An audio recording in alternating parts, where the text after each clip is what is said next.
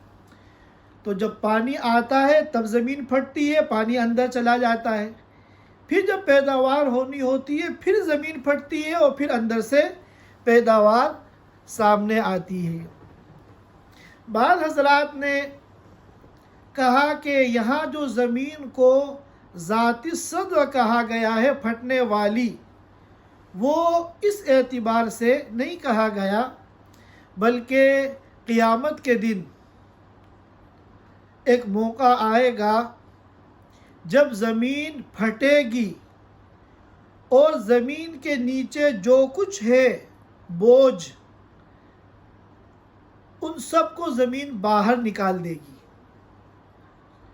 جس کو سورۃ الزلزلہ کے شروع میں بیان کیا گیا، اذا زلزلت الارض زلزالها، جب زمین کو بری طرح جھنجھوڑ دیا جائے گا، وَأَخْرَجَتِ الْأَرْضُ أَثْقَالَهَا، اور زمین اپنے اندر سے اپنے بوجھوں کو نکال دے گی۔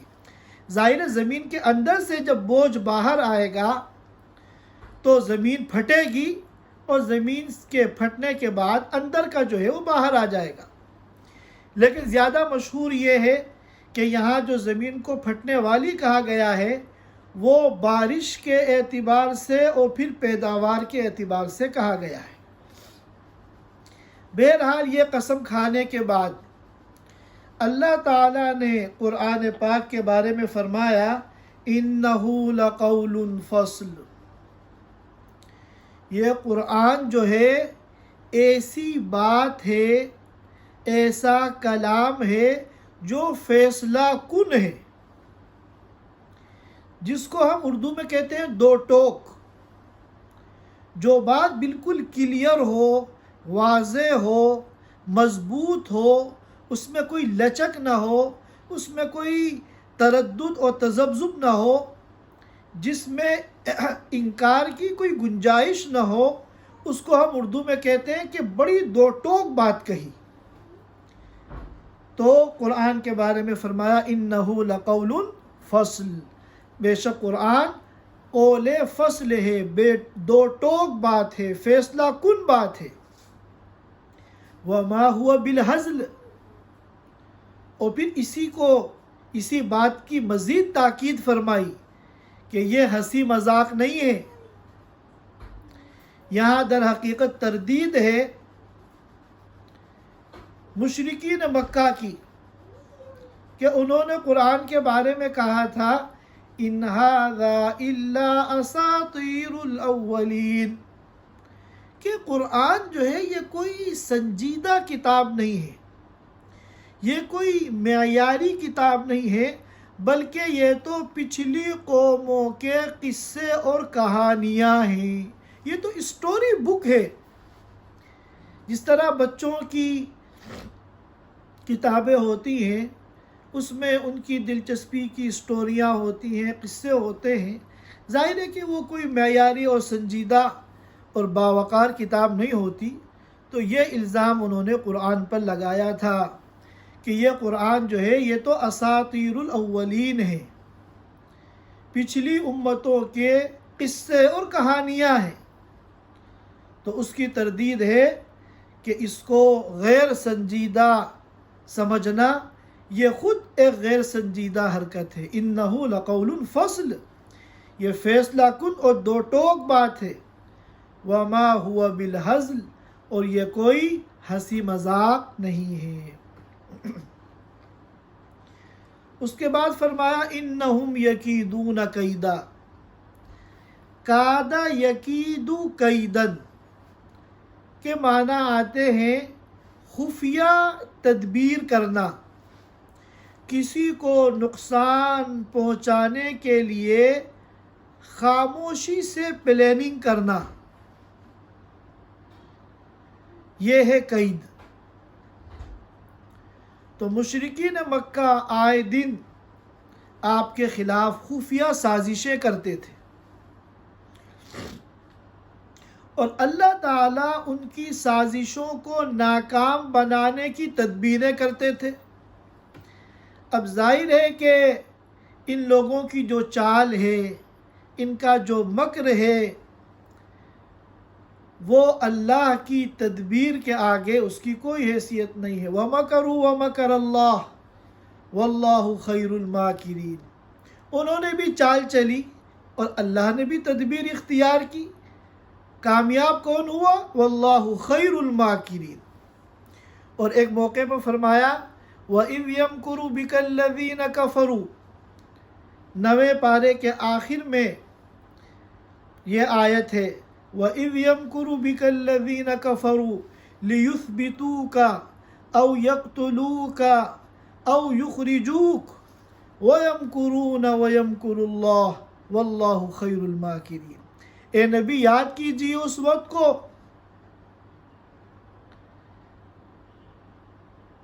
وَإِذْ يَمْكُرُ بِكَ، کہ جب آپ کے خلاف یہ لوگ پلاننگ کر رہے تھے، خفیہ تدبیریں کر رہے تھے، سازشیں کر رہے تھے، اور مختلف رائے سامنے آ رہی تھی لِيُثْبِتُوكَ، کہ آپ کو قید کر لیا جائے، زنجیروں میں جکڑ کر آپ کو محبوس اور بے بس کر دیا جائے، او یقتلوک، یا آپ کو قتل کر دیا جائے، او یخرجوک، یا آپ کو جلا وطن کر دیا جائے، مکے سے باہر نکال دیا جائے، یہ سازشیں کر رہے تھے۔ وَيَمْكُرُونَ وَيَمْكُرُ اللَّهُ، ادھر اللہ تعالیٰ اپنی تدبیر فرما رہے تھے واللہ خیر الماکرین۔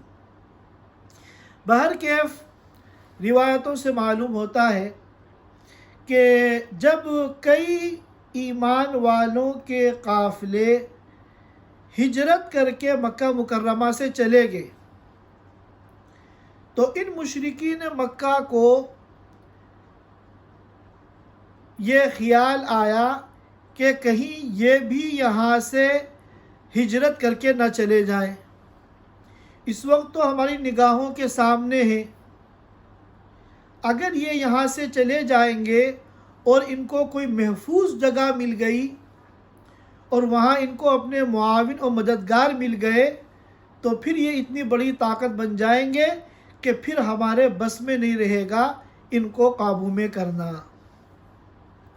تو ان لوگوں نے سوچا اور یہ سازش کی کہ آپ کے ہجرت کرنے سے پہلے آپ کو قتل کر دیا جائے۔ اب قتل کرنے میں کوئی بھی تیار نہیں ہوتا تھا، کیونکہ جو بھی آپ کو قتل کرے گا پھر بنو ہاشم جو ہے اس سے انتقام لیں گے، اس سے بدلہ لیں گے، اور یہ ایک لامتناہی جنگ کا ایک سلسلہ شروع ہو جائے گا۔ اور بنو ہاشم بہرحال ایک بڑا قبیلہ تھا، بڑا خاندان تھا، کوئی بھی نہیں چاہتا تھا قبیلہ کہ ہم اتنے بڑے قبیلے سے ہمیشہ کے لیے ایک لڑائی مول لیں۔ تو ان لوگوں نے اس کا حل یہ نکالا کہ عرب کے سارے قبائل جمع ہو کر، ہر قبیلے کا ایک شخص، سب جمع ہو کر ایک ساتھ تیر چلائیں گے اور ایک ہی وقت میں ان کو نعوذ باللہ ختم کر دیں گے۔ اب جب اتنے تیروں کے حملے سے نعوذ باللہ آپ صلی اللہ علیہ وسلم کی شہادت ہوگی تو کوئی ایک قبیلہ اس قتل کا ذمہ دار نہیں ہوگا بلکہ سارے قبائل ہوں گے، اور بنو ہاشم کے لیے سارے قبیلوں سے انتقام لینا یہ مشکل ہی نہیں بلکہ ناممکن ہے۔ ایک قبیلہ ہو، دو قبیلہ ہو، اس سے وہ لڑ سکتے ہیں، لیکن سارے قبیلے جو ہے مل کر اتنی بڑی طاقت بن جائیں گے کہ پھر بنو ہاشم ان کا کچھ بگاڑ نہیں پائیں گے۔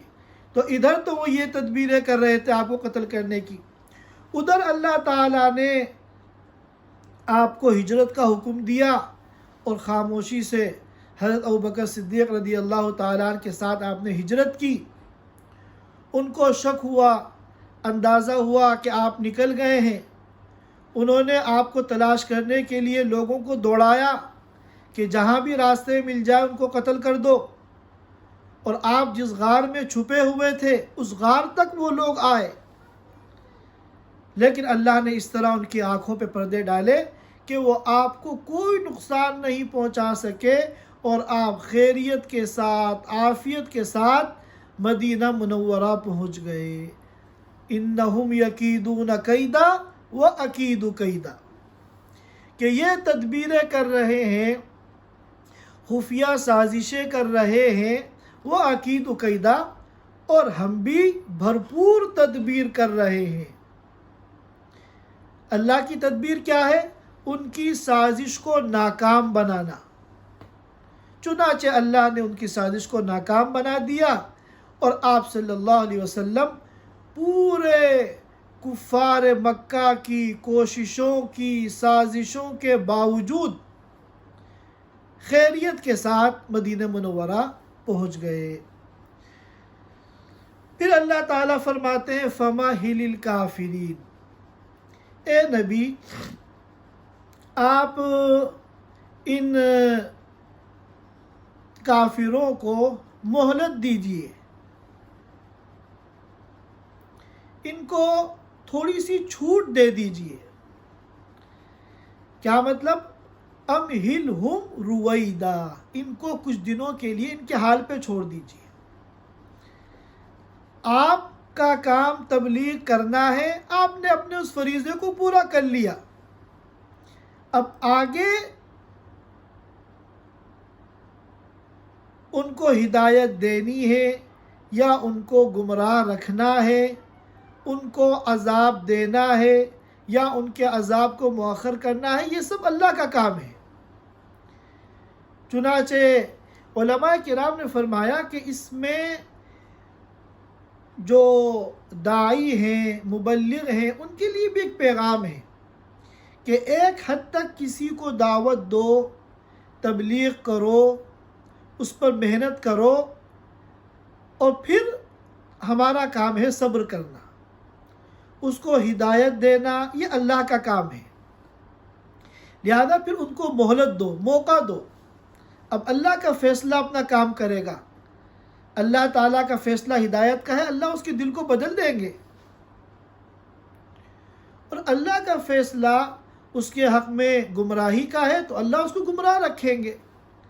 آپ نے اپنا فریضہ پورا کر لیا، دعوت اور تبلیغ کا جو فریضہ تھا آپ نے اس فریضے کو پورا کر لیا، اس پر جو اللہ کی طرف سے اجر ملنا ہے آپ اس اجر کے مستحق ہو گئے، آپ کا کام ختم ہو گیا۔ یہ ان آیتوں کی مختصر تفسیر تھی۔ یہاں پر اس صورت مبارکہ میں اگر ہم غور کریں تو چند باتیں فوائد کے طور پر علماء کرام نے بیان کی ہیں، ہم ان کو بھی سن لیتے ہیں، اور ہمارا مقصد ہی اس تفسیری سلسلے سے ان آیات کے پیغام کو سننا، سمجھنا اور پھر اس پر عمل کرنا ہے۔ یہاں ان فوائد کو بیان کرنے سے پہلے میں ایک نقطہ بیان کر دوں۔ یہ جو قسم کھائی ہے اللہ تعالیٰ نے آسمان و زمین کی، اور پھر قرآن کی عظمت شان کو بیان کیا ہے، تو جہاں بھی قسم کھائی جاتی ہے تو قسم اور مقسم علیہ دونوں میں کوئی نہ کوئی مناسبت ہوتی ہے۔ اب یہاں کیا مناسبت ہے کہ یہاں قسم کھائی گئی اس آسمان کی جو بارش والا ہے، پانی برساتا ہے، اور اس زمین کی جو پھٹتی ہے، اس پانی کو قبول کرتی ہے اور پھر دوبارہ پھٹتی ہے، اندر سے سبزہ پھل اور سبزیاں نکالتی ہے۔ اور جواب قسم کیا ہے؟ اِنَّهُ لَقَوْلٌ فَصْلٌ، کہ قرآن جو ہے یہ فیصلہ کن بات ہے، وَمَا هُوَ بِالْهَزْلِ، اور ہنسی مذاق کی بات نہیں ہے۔ اس میں مناسبت یہ ہے کہ جس طرح آسمان سے جب بارش نازل ہوتی ہے تو زمین کی دو قسمیں ہیں۔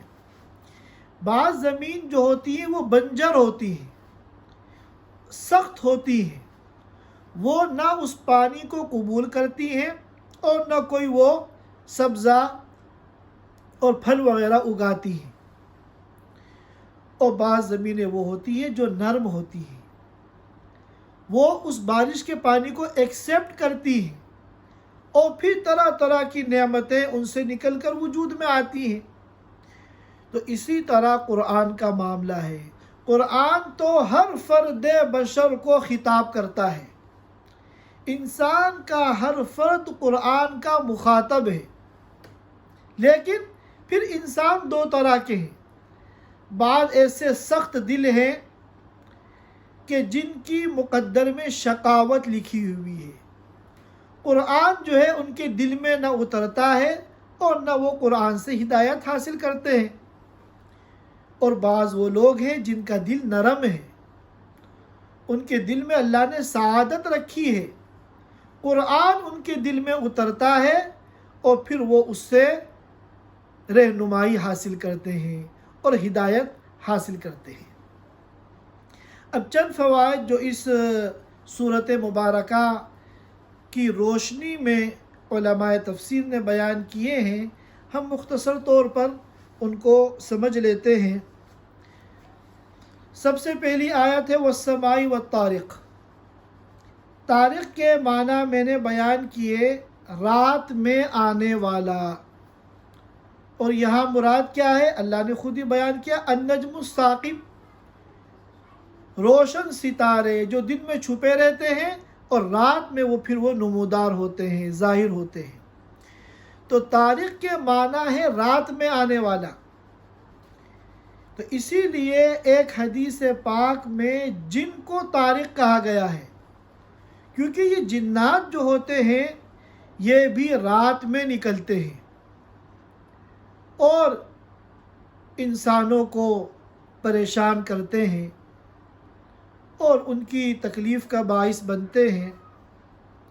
چنانچہ ایک روایت ہے جس کو امام مالک نے موطا میں نقل کیا ہے اور امام احمد بن حنبل نے مسند احمد میں نقل کیا ہے، اور علامہ البانی علیہ الرحمہ نے اس کو صحیح قرار دیا ہے کہ جب معراج کے موقع پر یا اور کسی موقع پر آپ صلی اللہ علیہ وسلم تشریف لے جا رہے تھے تو ایک جن آگ کا شعلہ لے کر وہ آپ کے پیچھے پڑ گیا، آپ کو نقصان پہنچانے کے لیے آگ کا شعلہ لے کر وہ آپ کا پیچھا کرنے لگا۔ چونکہ آپ کے ساتھ جبریل امین تھے تو جبریل امین نے آپ سے کہا کہ میں آپ کو ایسے کلمات نہ بتاؤں کہ اگر آپ ان کلمات کو پڑھ لیں گے تو اس کا شعلہ بجھ جائے گا، اس کے شعلے کی جو آگ ہے وہ آگ بجھ جائے گی، یعنی آپ جن کے شر سے محفوظ ہو جائیں گے۔ پھر انہوں نے وہ دعا آپ صلی اللہ علیہ وسلم کو بتائی جس کے کلمات ہیں اعوذ بکلمات اللہ التامہ من شر ما خلق وذرأ وبرأ ومن شر ما ينزل من السماء ومن شر ما يعرج فيها ومن شر فتن الليل والنهار ومن شر كل طارق إلا طارقا يطرق بخير يا رحمن۔ اس میں طارق کا لفظ جنات کے لیے استعمال کیا گیا کیونکہ یہ بھی زیادہ تر رات میں نکلتا ہے، اور اللہ تعالیٰ نے ہم لوگ کو کمزور بنایا ہے۔ خلق الانسان ضعیفا، انسان کمزور پیدا کیا گیا ہے، اور ہمارے جو دشمن ہیں وہ بڑے طاقتور ہیں، جنات ہیں، شیاطین ہیں اور خود ہمارا نفس۔ لیکن اللہ تعالیٰ نے ہمارے کمزور ہونے کی وجہ سے اور ہمارے دشمنوں کے طاقتور ہونے کی وجہ سے ہمیں ایسے ہتھیار دیے ہیں کہ ان ہتھیاروں کا یہ بڑے سے بڑے طاقتور دشمن مقابلہ نہیں کر سکتے۔ اور وہ ہتھیار کیا ہے؟ وہ یہی اذکار ہیں۔ قرآن و حدیث میں جو دعائیں ہیں، جو ذکر ہیں، یہ اتنے طاقتور ہتھیار ہیں کہ ہم چاہے کتنے بھی کمزور ہوں اور ہمارے دشمن کتنے بڑے طاقتور ہوں، وہ ہمارے ان ہتھیاروں کا مقابلہ نہیں کر سکتے۔ لہذا ہم سب کو چاہیے کہ ہم اپنے ان دشمنوں سے بچنے کی تدبیریں کریں، اور جو ہتھیار اللہ اس کے رسول نے ہمیں دیے ہیں ان سے بچنے کے لیے، ان کے شر سے بچنے کے لیے ہم ان ہتھیاروں کو اپنی زندگی میں استعمال کریں۔ بہت ساری دعائیں ہیں، اذکار ہیں، قرآن کی آیتیں ہیں، ہم سب کو صبح شام ان کا اہتمام کرنا چاہیے۔ انشاءاللہ یہ دعا جو اس حدیث میں آئی ہے یہ بھی میں بھائی صدیق کو بھیج دوں گا، وہ انشاءاللہ آپ حضرات کو گروپ میں سینڈ کر دیں گے۔ دوسری بات جو علماء کرام نے فرمائی کہ اس میں کہا گیا ان کل نفس لما علیہا حافظ، کہ کوئی انسان ایسا نہیں ہے جس پر کوئی نگراں فرشتہ نہ ہو۔ اور ظاہر ہے کہ ہم دنیا میں بھی اگر ہماری نگرانی نہ ہو، مراقبہ نہ ہو، کیمرے لگے ہوئے نہ ہوں، تو لاپرواہی آ جاتی ہے،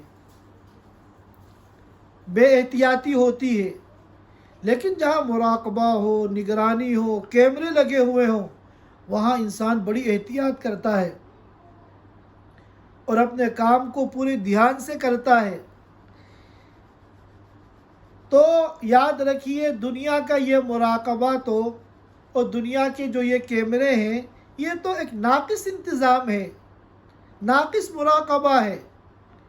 اس میں کیمرے خراب بھی ہو سکتے ہیں اور نگرانی جو ہے وہ کمزور بھی ہو سکتی ہے۔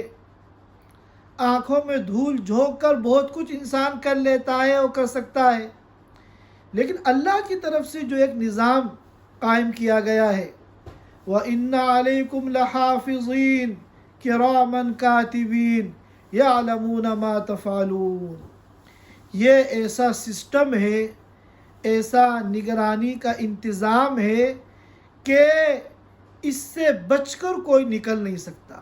کل صغیر و کبیر مستطر، سب کچھ چھوٹا بڑا لکھا جاتا ہے۔ لہذا ہم اس طرح زندگی گزاریں احتیاط کے ساتھ کہ ہمارا کوئی بھی غلط کام فرشتے نوٹ نہ کریں، اور اگر ہم سے بتقاضۂ بشریت غلطی ہو جائے تو ہم فوراً توبہ اور استغفار کریں تاکہ فرشتے اس کو ڈیلیٹ کر دیں ہماری فائل کے اندر، جو اللہ کے سامنے پیش کی جائے گی قیامت کے دن۔ کوئی بھی ایسا کام نہ ہو جو اللہ کی ناراضگی کا سبب ہو۔ اور تیسری بات یہ ہے کہ اللہ تعالیٰ نے فرمایا اس صورت مبارکہ میں یوم تبلی السرائر، جس دن دلوں کے راز کھول دیے جائیں گے اور امتحان کے لیے پیش کر دیے جائیں گے۔ لہذا اس آیت مبارکہ سے ہمیں پتہ چلا کہ جس طرح ہم اپنے ظاہر کی فکر کرتے ہیں کہ ہمارے ظاہری اعمال ٹھیک ہو، اس سے کہیں زیادہ ہمیں اپنے باطن کی بھی فکر کرنی چاہیے۔ کتنی مرتبہ ایسا ہوتا ہے ہم لوگوں سے اچھی طرح ملنے ہیں ظاہر میں، لیکن ہمارے دل میں کینہ ہے، ہمارے دل میں حسد ہے، ہمارے دل میں بغض بھرا ہوا ہے، ہمارے دل میں نفرت کے جذبات ہیں۔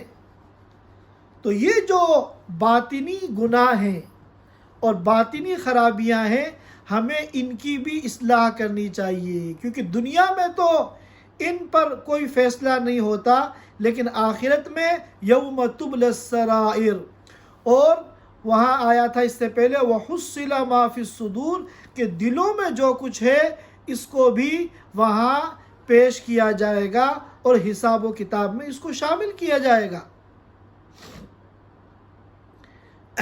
لہذا ہم لوگوں کو چاہیے کہ اپنے باطن کی بھی فکر کریں، ہمارا دل بالکل صاف ہو۔ چنانچہ ایک موقع پہ اللہ نے فرمایا یوم لا ينفع مال ولا بنون الا من اتى اللہ بقلب سلیم، جس دن کے نہ مال کام آئے گا نہ اولاد کام آئے گی، ہاں وہی اس دن مزے میں ہوگا جو قلب سلیم کے ساتھ آیا، کہ جس کا قلب صاف ستھرا ہے، اس میں نہ بغض ہے، نہ کینہ ہے، نہ حسد ہے، نہ نفرت ہے، نہ لوگوں کے تعلق سے بدخواہی کے جذبات ہیں۔ بالکل قلب سلیم جو لے کر آئے گا وہی وہاں پر صحیح معنی میں کامیاب ہوگا۔ اور اسی طرح اس صورت کے آخر میں قرآن پاک کے بارے میں کہا گیا وَمَا هُوَ بِالْهَزْلِ۔ یہ قرآن جو ہے یہ کوئی ہنسی مذاق کی کتاب نہیں ہے۔ مفسرین کرام نے فرمایا، خاص طور پر نواب صدیق حسن قنوجی علیہ الرحمہ نے، کہ ان آیتوں سے معلوم ہوتا ہے اِنَّهُ لَقَوْلٌ فَصْلٌ وَمَا هُوَ بِالْهَزْلِ، کہ اللہ نے قرآن کے اندر ایک ہیبت رکھی ہے اور قرآن کے اندر ایک جلال رکھا ہے، لہذا ہر ایمان والے کے دل میں قرآن کی ہیبت اور قرآن کا جلال ہونا چاہیے۔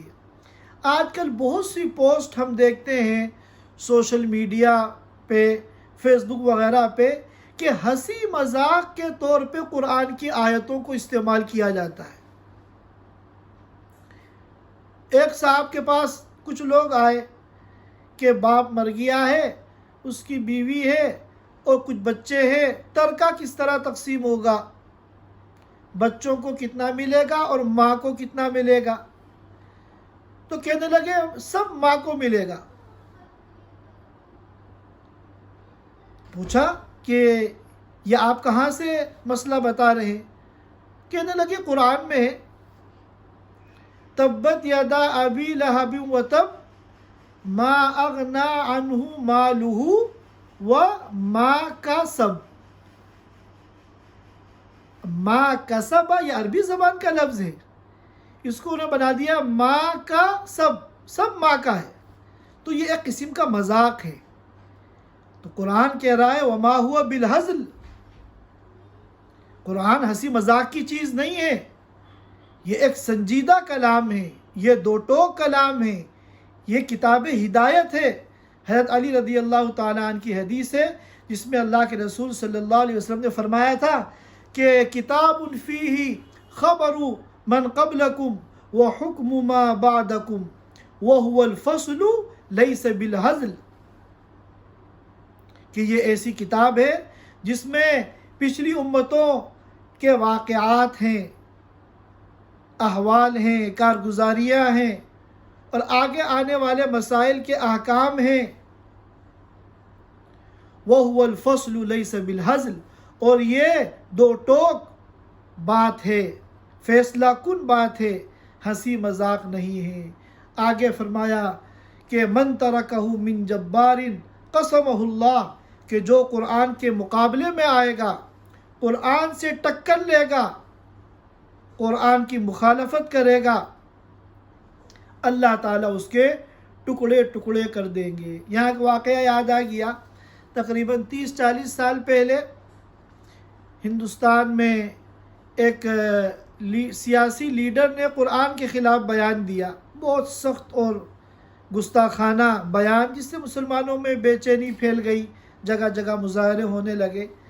تو ایک موقع پر ایک بڑے مجمع سے بیان کرتے ہوئے اسی موقع پر حضرت مولانا افتخار الحسن صاحب کانلوی رحمۃ اللہ علیہ، جن کا تذکرہ میں کئی مرتبہ کر چکا ہوں، وہ خطاب کر رہے تھے ایک بڑے مجمع سے۔ انہوں نے اس میں یہ حدیث پڑھی اور کہا کہ تم لوگ بالکل پریشان نہ ہو، اللہ کا وعدہ ہے من ترکہ من جبار قسمہ اللہ، کہ جو قرآن کے خلاف مخالفت کرے گا اللہ اس کے ٹکڑے ٹکڑے کر دیں گے۔ چنانچہ اس کے چند ہی دن کے بعد وہ گستاخی کرنے والا شخص ہیلی کاپٹر کے حادثے میں گرا اور اس کے جسم کے ٹکڑے ٹکڑے ہو گئے۔ بہرحال یہ چند چیزیں ہیں جو اس صورت مبارکہ کے متعلق عرض کرنی ہیں، اور ایک فائدہ اس میں یہ ہے کہ اللہ تعالیٰ نے فرمایا ہے اِنَّهُ عَلَىٰ رَجْعِهِ لَقَادِرٌ، کہ اللہ تعالیٰ انسان کو دوبارہ زندہ کرنے پر قادر ہے۔ معلوم ہوا کہ دنیا میں جب ہماری آنکھ بند ہوگی تو یہاں ہمارے سفر کا اختتام نہیں ہوگا، بلکہ اللہ دوبارہ ہم کو زندہ کریں گے اور پھر ایک لمبا سفر آخرت ہمارا شروع ہونے والا ہے۔ علماء کرام نے فرمایا کہ اس آیت میں یہ پیغام ہے کہ جس طرح دنیا کے ہم چند دن کے سفر کرتے ہیں تو اس کی کتنی تیاریاں کرتے ہیں اور کتنا اہتمام کرتے ہیں، چھوٹی سے چھوٹی چیز کی اگر ہمیں ضرورت پڑے سفر میں ہم اس کو مہیا کرتے ہیں، موبائل رکھتے ہیں، موبائل کا چارجر اہتمام سے رکھتے ہیں، سفر میں کام آنے والی چیز ہے، ضرورت پڑے گی۔ تو ایسا سفر جو کہ سفر آخرت ہے، ہمیشہ کا سفر ہے، اس کے لیے ہمیں کتنی تیاریوں کی ضرورت ہے۔ لہذا ہم جتنا اہم سفر ہوتا ہے، جتنا بڑا سفر ہوتا ہے، اسی کے بقدر تیاری کرتے ہیں۔ لہذا یہ جو سفر آخرت آنے والا ہے اس کے لیے بھی ہمیں اسی کے بقدر تیاری کرنے کی ضرورت ہے۔ اللہ تعالی ہم سب کو کہنے سننے سے زیادہ عمل کی توفیق عطا فرمائے۔ وآخر دعوانا ان الحمدللہ رب العالمین۔ جزاک اللہ خیر مفتی صاحب۔